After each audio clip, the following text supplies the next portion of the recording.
स्वागत है आपका अपने YouTube channel Sarvodaya science and techno में। आज हम पदार्थों का वर्गीकरण पढ़ने वाले हैं। इससे पहले भी हम पदार्थों का वर्गीकरण पढ़े हैं, लेकिन उस समय जो हम वर्गीकरण पढ़े हैं वो पदार्थों के अवस्था के आधार पर था। आज हम पदार्थों का वर्गीकरण पढ़ रहे हैं शुद्धता और अशुद्धता के आधार पर। अगर आप सीजी बोर्ड के हैं, छत्तीसगढ़ बोर्ड के हैं, तो पदार्थों का वर्गीकरण में बताया नहीं गया कि किसके आधार पर वर्गीकरण करना है, तो आपको ये करना है, ठीक है, शुद्धता और अशुद्धता के आधार पर। अगर आप दूसरे राज्य के हैं जिसमें सिलेबस में सब कुछ है, तब आपको प्रश्न में दिया जाएगा कि किस आधार पर वर्गीकरण करना है, ठीक है क्या। अपने जीवन में, दैनिक जीवन में सामान्यतः जो चीज़ आप देखते हैं वो सब अशुद्ध है, और अशुद्ध को ही हम कहेंगे मिश्रण है, ठीक है क्या। रसायन में अशुद्ध का मतलब मिश्रण होता है, और रसायन में शुद्ध का मतलब होता है ऐसा पदार्थ जो एक ही प्रकार के कणों से बना होता है, उसे शुद्ध कहेंगे। उदाहरण के तौर पे मार्केट में डिब्बे में बंद घी मिलता है जिसमें लिखा रहता है शुद्ध घी, वो शुद्ध घी नहीं है रसायन के हिसाब से। क्यों? उसमें घी के कण के अलावा वाष्प भी है, ऑक्सीजन भी है, इसलिए उसको शुद्ध नहीं कहा जा सकता है। तो ध्यान रखिए कि शुद्ध का यहाँ मतलब है कि एक प्रकार के ही कणों से बना होना चाहिए, तब उसको कहेंगे शुद्ध कहेंगे। तो शुद्ध को क्या कहेंगे? यह एक ही प्रकार के कणों से निर्मित है, एक ही प्रकार के कणों से निर्मित है या बना हुआ है। इसका मतलब ये एकल प्रवृत्ति का होता है, एकल प्रवृत्ति का होता है, ठीक है क्या। जबकि अशुद्ध दो या दो से ज्यादा प्रकार के कणों से बना होता है, दो या दो से ज़्यादा प्रकार के कणों से बना होता है। उदाहरण के तौर पे जैसे आप पानी को उबालते हैं और उबालते उबालते पूरा उसको ख़त्म कर दिए, वाष्प बन गया, तो भी आप देखेंगे कि बर्तन में चारों तरफ, ठीक है क्या, बर्तन में चारों तरफ सफ़ेद सफ़ेद नमक का परत जम जाएगा, साल्ट का परत जम जाएगा, ठीक है, लवण का परत जम जाएगा, क्षार का परत जम जाएगा। इसका मतलब वह पानी शुद्ध नहीं था। शुद्ध पानी का मतलब होता है आसूत जल, जिसमें पानी के अलावा, पानी के अणु के अलावा कुछ भी ना हो। तो दैनिक जीवन में जो आप पानी देखते हैं वो भी क्या है? अशुद्ध है। रेत के कणों के पास अगर आप चुंबक ले जाएंगे तो रेत के कणों में से कुछ लोहा, छोटे छोटे लोहे के कण बाहर आ जाएंगे, इसका मतलब वो भी अशुद्ध है। आपका खून में प्लेटलेट्स हैं, red blood cell, white blood cell और प्लेटलेट्स हैं, वो भी अशुद्ध है, ठीक है क्या। तो हर वो पदार्थ जिसमें दो या दो से ज़्यादा प्रकार के कण हैं, हमारे रसायन में उसको अशुद्ध ही माना जाएगा, और ऐसे पदार्थ को क्या बोला जाता है? मिश्रण बोला जाता है, ठीक है क्या, मिश्रण बोला जाता है। मिश्रण भी दो प्रकार के, समांगी, विसमांगी, ठीक है क्या। अगर समांगी है, अगर समांगी है तो समांगी को समझने के लिए देखिए, आपने एक गिलास में जल लिया और इसी जल में रसना का घोल मिला दिया, या नमक घोल दिया, या शक्कर घोल दिया, जल में रसना का घोल मिला दिया, नमक घोल दिया या शक्कर घोल दिया। जब आप इस शक्कर घुल जाए, नमक घुल जाए या रसना घुल जाए, उसके बाद आपको इनके जो अवयव हैं, अवयव क्या है, अगर रसना और जल को मिलाए हैं तो जल और रसना, ठीक है, जल और नमक, जल और शक्कर, क्या इसको आप अलग अलग देख पाते हैं? नहीं देख पाते हैं। क्या इनको छान के अलग किया जा सकता है? नहीं किया जा सकता है। जब मिश्रण इस प्रकार का हो कि अवयव समान रूप से वितरित हैं, अवयव कैसे हैं,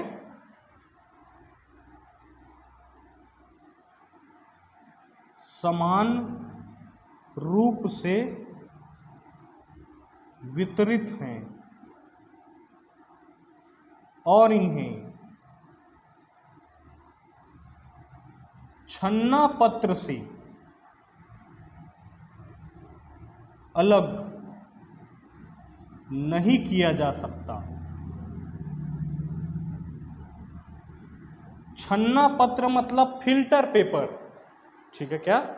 तो अवयव समान रूप से वितरित हैं, समान रूप से वितरित है मतलब इसमें नहीं बता सकते कि शक्कर कहाँ पर है और जल कहाँ पर है, सब जगह एक समान दिख रहा है। आप इसके किसी भी भाग से एक चम्मच ले लीजिए और चख के देखिए, समान रूप से मीठा या समान रूप से नमकीन लगेगा, ठीक है क्या? तो एक समान वितरित हैं, आप इनके अवयव को अलग अलग नहीं बता सकते, तब इसको कहेंगे कि ये कैसा है, समांगी है। और समांगी मिश्रण ही विलयन बनाता है, समांगी मिश्रण ही विलयन बनाता है। इसके बारे में हम थोड़ा आगे पढ़ेंगे। विसमांगी, अगर आप इसी जल में रेत घोल दें या चाक पाउडर घोल दें, रेत घोल दें या चाक पाउडर घोल दें 10 मिनट ऐसे घुमा दें, उसके बाद इसको रख दें, आप अलग अलग बता पाएंगे कि ये रेत का कण है, ये जल है, ये चाक का कण है, ये जल है। जब इनके अवयव को अलग अलग देखा जा सकता है और इनको फिल्टर पेपर से अलग किया जा सकता है, छन्ना पत्र से अलग किया जा सकता है, तब इसको बोलेंगे क्या है ये, क्या है ये, विसमांगी है, ठीक है क्या? क्या है बोलेंगे, विसमांगी। जब अवयव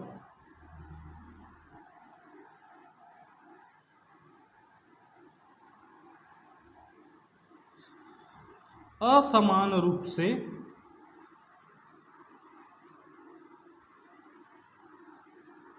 वितरित है, जब अवयव असमान रूप से वितरित है और इन्हें अलग अलग देखा जा सकता है, तब उन्हें क्या कहेंगे कि ये क्या है, विसमांगी है। ये भी दो प्रकार के, एक है निलंबन और एक है कोलाइट, एक है निलंबन और एक है कोलाइट। तो आज हम डिटेल में पढ़ेंगे विलयन के बारे में, निलंबन के बारे में और कोलाइट के बारे में, ठीक है क्या? और अगले क्लास में हम तत्व और यौगिक के बारे में पढ़ेंगे। लेकिन इससे पहले आप स्क्रीनशॉट ले लीजिए ताकि थोड़ा सा बेसिक डेफिनेशन निलंबन का भी, बेसिक डेफिनेशन कोलाइट का भी, तत्व और यौगिक का भी हम लिख सकें, ठीक है? स्क्रीनशॉट ले लिए, चलिए आगे देखिए।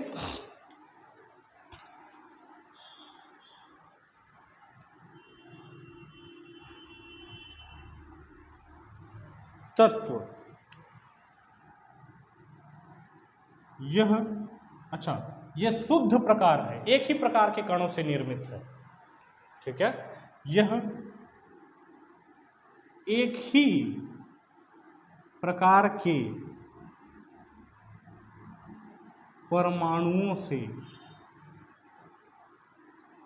निर्मित है। एक ही प्रकार के परमाणुओं से निर्मित है। यह दो या दो से अधिक तत्वों से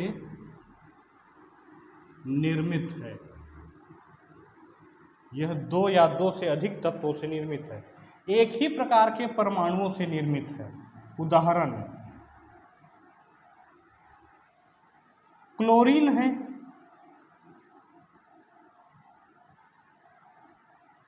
जिसका फॉर्मूला आप Cl लिखते हैं, तो इसमें केवल Cl के, क्लोरीन के परमाणु हैं। ठीक है क्या? ऑक्सीजन है, O है, तो इसमें केवल, हालांकि आपको ऑक्सीजन जो है आपके प्रकृति में O2 के फॉर्म में मिलता है। ठीक है, इसमें एक ही प्रकार के परमाणु है केवल ऑक्सीजन का। अब दो या दो से अधिक तत्वों से निर्मित है, उसको क्या कहेंगे? यौगिक कहेंगे। उदाहरण जल है, H2O, देखो ये हाइड्रोजन और ऑक्सीजन दोनों से बना है। ठीक है क्या? कार्बन डाइऑक्साइड है,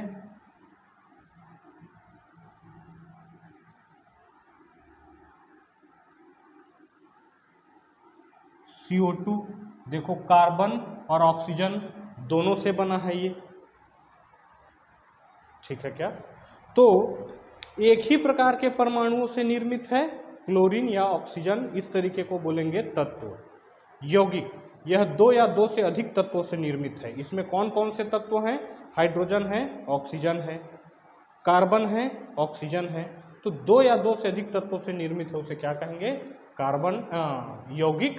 और एक ही प्रकार के परमाणुओं से निर्मित है, उसे तत्व कहेंगे। अब हम आगे बढ़ेंगे कि निलंबन और कोलाइडल में क्या अंतर है। तो आज के क्लास में हम विलयन, निलंबन और कोलाइडल, इनके बारे में पढ़ेंगे। अगले क्लास में हम तत्व और यौगिक के बारे में पढ़ेंगे। ठीक है, स्क्रीनशॉट ले लीजिए। चलिए एक क्रियाकलाप देखते हैं जिससे हम विलयन, कोलाइड और निलंबन को समझ सकें। तो हमने 3 बीकर लिया है। ठीक है, पहले में जल और नमक को घोल लिया है, दूसरे में जल और दूध का घोल लिया है, और तीसरे में जल और चाक पाउडर का घोल लिया है। ठीक है क्या? अब हम इसको 5-5, 10-10 मिनट कर घोल के छोड़ देते हैं और 15-20 मिनट बाद देखते हैं। तो जल और नमक के घोल में तली में कुछ भी नहीं बैठा रहता। जल और दूध के घोल में तली में कुछ भी नहीं बैठा रहता, लेकिन जल और चाक पाउडर के घोल में चाक पाउडर आपको अलग से दिख जाएगा, चाक पाउडर आपको अलग से दिख जाएगा और जल आपको अलग से दिख जाएगा। पहले की बात करते हैं। इसमें आप देखे हैं कि इसके तली में कुछ नहीं बैठता, तली में नहीं बैठेगा कुछ। दूसरा, इसमें आप जल को अलग और नमक को अलग नहीं बता पाए। इसका मतलब समान रूप से अवयव, समान रूप से वितरित है। अवयव समान रूप से वितरित है। अवयव समान रूप से वितरित है मतलब समांगी है, समांगी मिश्रण है। ये तीनों मिश्रण ही है, लेकिन ये समांगी है, अवयव समान रूप से वितरित है। कुछ देर छोड़ देने के बावजूद भी इसके तली में कुछ नहीं बैठता। इतना कम भार है इसमें घुले हुए कण का, यानी कि नमक इतना छोटा हो चुका है कि इतना कम भार है कि तली में नहीं बैठ पा रहा है कुछ देर छोड़ने पर भी। इसको बोलते हैं हम विलयन। अगर हम लेजर लाइट से इसको प्रकाशित करें, ये क्या है? लेजर है मान लेते हैं, तो यहां पर प्रकाश का पथ आपको नहीं दिखेगा। कारण इसके कण जो है, नमक के कण जो है वो इतने छोटे हैं कि प्रकाश के कण को फैला नहीं पाया। ठीक है क्या? अगला देखते हैं कोलाइड। तो इसमें भी तली में नहीं बैठता, पहली बात। दूसरी बात, अवयव समान रूप से वितरित हैं, अवयव समान रूप से वितरित हैं। अगर अवयव समान रूप से वितरित हैं तो क्या इसे समांगी कहना चाहिए? नहीं कह सकते। अवयव समान रूप से वितरित जरूर हैं, लेकिन एक चीज है जो इसमें अलग है। वो अलग ये है कि अगर हम लेजर से इसको प्रकाशित करें तो प्रकाश का पथ दिखाई पड़ता है, प्रकाश का पथ दिखाई पड़ता है। इससे यह पता चलता है कि इसमें जो कण हैं, ठीक है क्या, दूध के जो कण हैं नमक के कण से बड़ा है। दूध के जो कण हैं नमक के कण से बड़ा है, तभी ये प्रकाश किरणों को फैला पा रहा है, तभी ये प्रकाश का पथ दिखाई दे रहा है। ध्यान से समझिएगा, धीरे से तीनों में अंतर आपको समझ में आ जाएगा। तली में इसमें भी नहीं बैठता, तली में इसमें भी नहीं बैठता। अवयव समान रूप से वितरित है, अवयव समान रूप से वितरित है, लेकिन कण प्रकाश किरणों को नहीं फैला पाता, ये अलग है। और कण प्रकाश किरणों को फैला देता है। नहीं फैला पाता मतलब प्रकाश का या प्रकाश पथ दिखाई नहीं देता, जबकि प्रकाश पथ दिखाई देता है, प्रकाश पथ दिखाई देता है।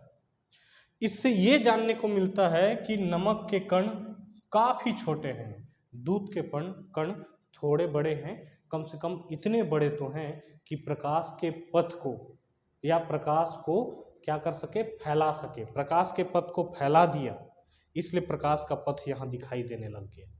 तीसरा में जब आप लेजर लाइट लगाते, किसमें, निलंबन में, तब प्रकाश का पथ स्पष्ट रूप से दिखाई देता, चौड़ा प्रकाश पथ दिखाई देता। ठीक है, तो पहला तो है कुछ देर रखने पर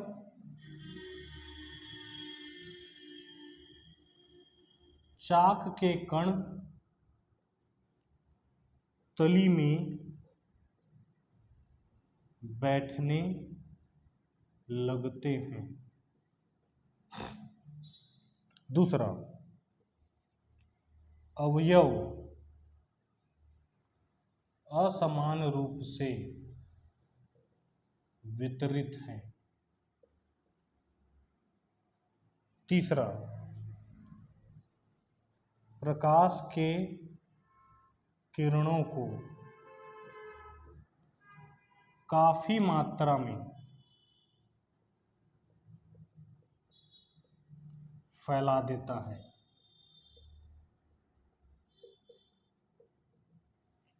ठीक है क्या, इसका मतलब प्रकाश का पथ दिखाई देगा, काफी चौड़ा दिखाई देगा। अब देखेंगे कि जब भी, है ना,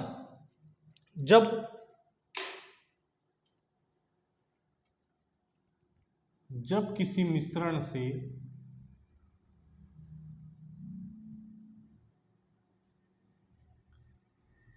प्रकाश किरणों को गुजारा जाता है और अगर उसमें उपस्थित कण